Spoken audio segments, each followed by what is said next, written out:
small steps matters that actually get you to your goal, whatever that might look like. And if this year your goal is to either start working from home or how to have a business from home, then building habits is going to be essential for you to actually get to that goal.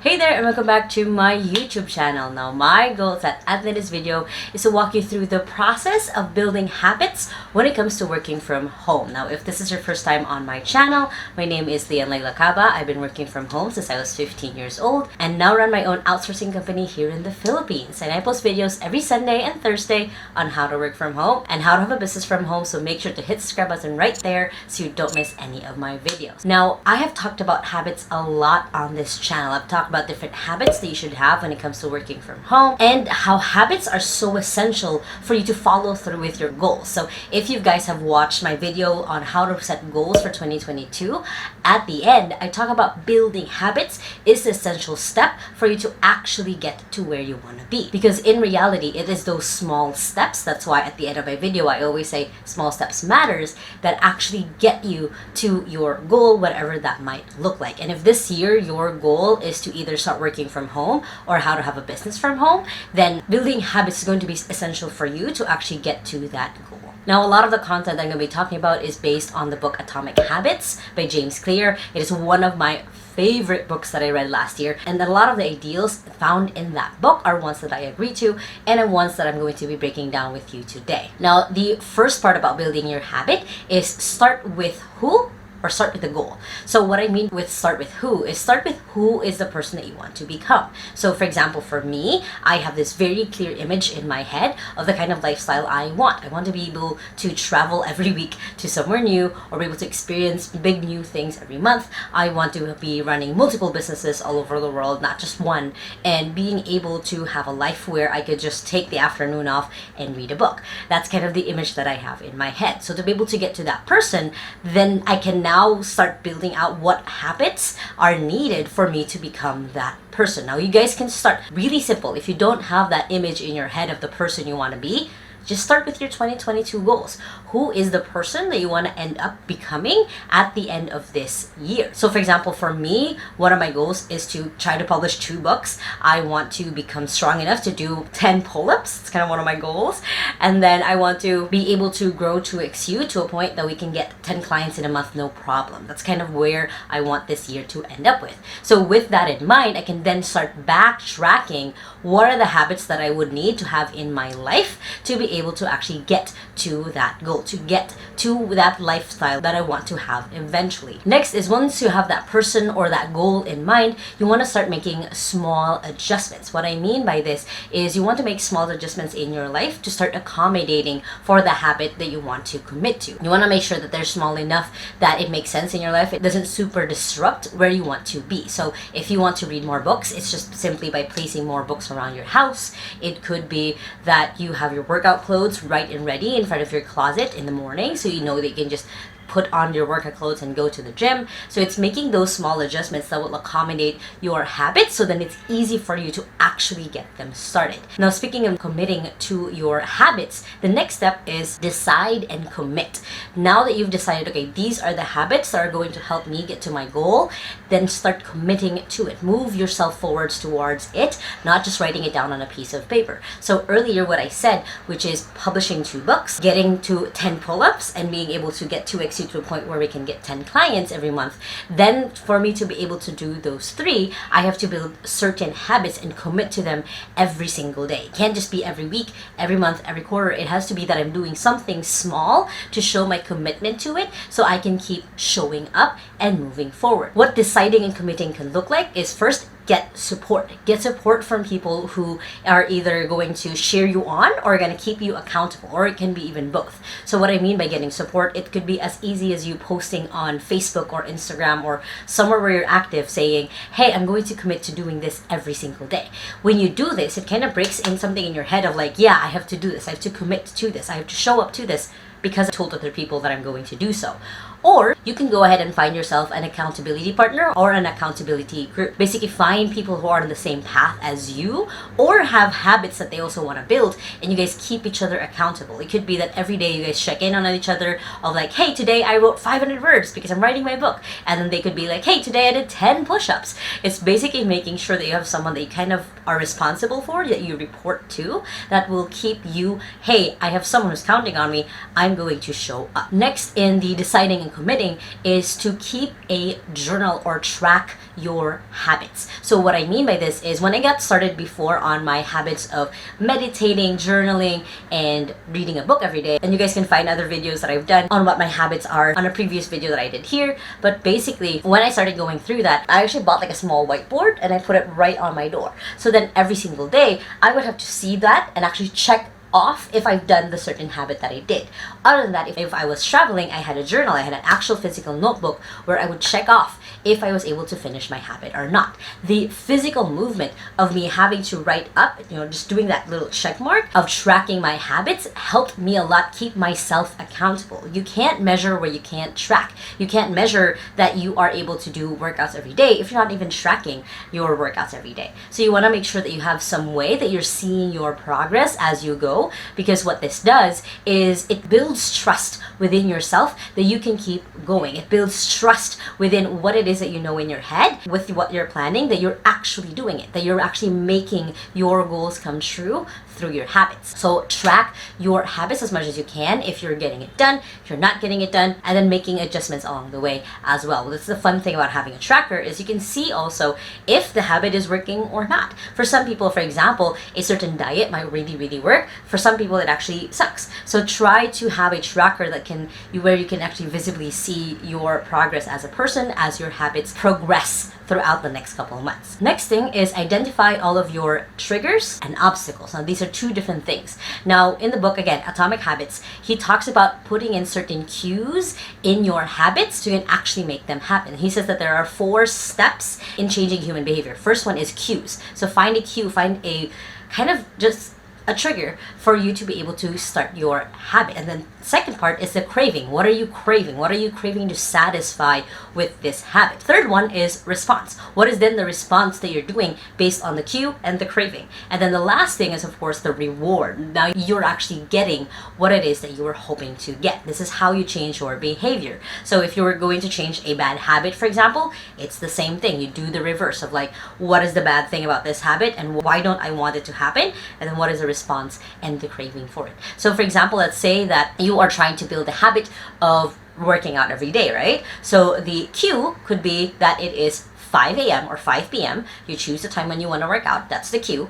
The craving is you want to get to the point where you are having the body that you want. You are strong enough to do and show up. For me, it's being able to do a pull-up. That is the craving that I want. I want that high of being able to be strong enough. So the response is me doing workouts every day, doing a small, 10 to 30 minute workout, and that is me working towards being strong. And of course, the reward is me being able to do a pull-up. So that is the process that I am going through as I'm building my own habit. For me, for example, I know that at 5 p.m. I am off working out. I'm pausing on work and I'm off working out. That's for me. Or sometimes on days when I go on a run, I know it's 5 a.m. because I like working out.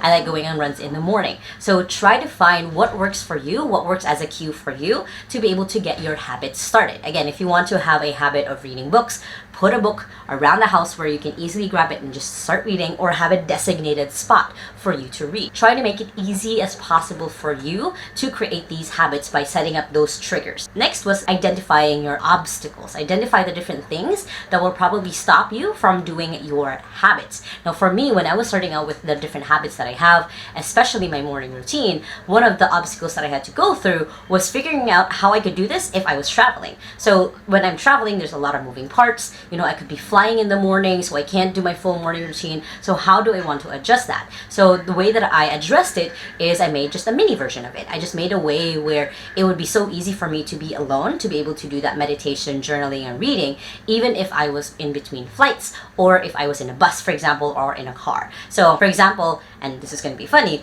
I knew that if I wanted to be able to meditate every day, I would have to do it while taking a bath, because that was the only time that I knew that I was going to be alone. So that is how I built I still kept that habit. And then when it comes to journaling and the reading, I kind of made it easier by having it all inside of my laptop. So I knew that I would be writing it out, I would be typing it out, I would be reading on my laptop, or I always had my Kindle with me.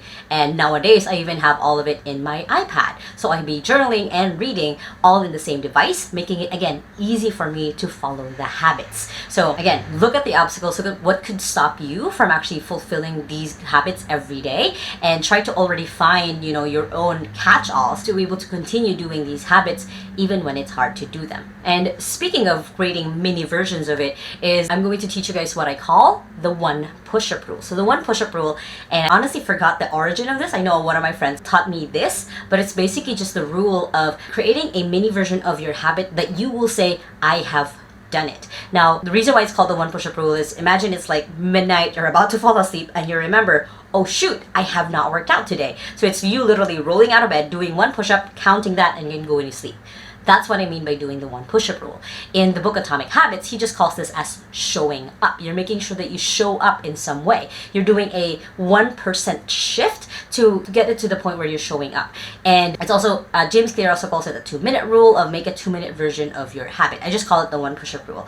So let's say the habit that you're building is trying to read a book every day. So on days when it's just super busy, when you can't get to it, read 1 page.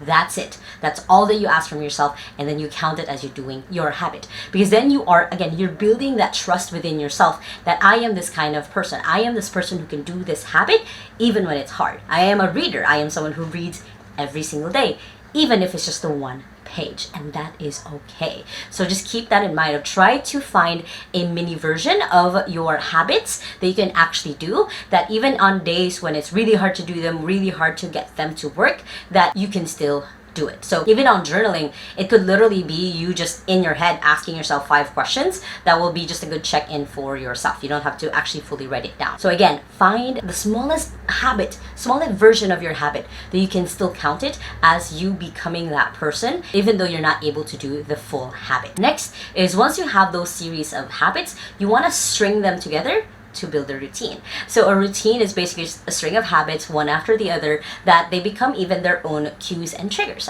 one after the other. So for example, earlier I said that my morning routine is meditating, it is writing, so journaling, reading. I actually have workout at the very end of that. So what I've done is I've strung all those 3 together, that I can do them in about 30 minutes to an hour, depending if I want to do the full habits or not. So for example, on the meditating, they said I do that when I'm taking a bath, because then it's just me and the water, and it's just me alone, and it's the guaranteed time that I am alone, even if I'm traveling. So that's my one place. And then I do the journaling and the reading, and they're strung together because they're on my iPad. So I'm just writing on my digital notepad, and then I'm also flipping to Kindle app to be able to read. So they're strung together, they're one after the other. And then the workout is basically, once I'm done reading my 1 page even, then I do my 50 squats or 50 jumping jacks. That's my one push-up rule. You don't have to do that. I have upgraded mine. And then I know that I'm finished with my morning routine. Whenever you do this, whenever you create a string of habits that make sense one after the other,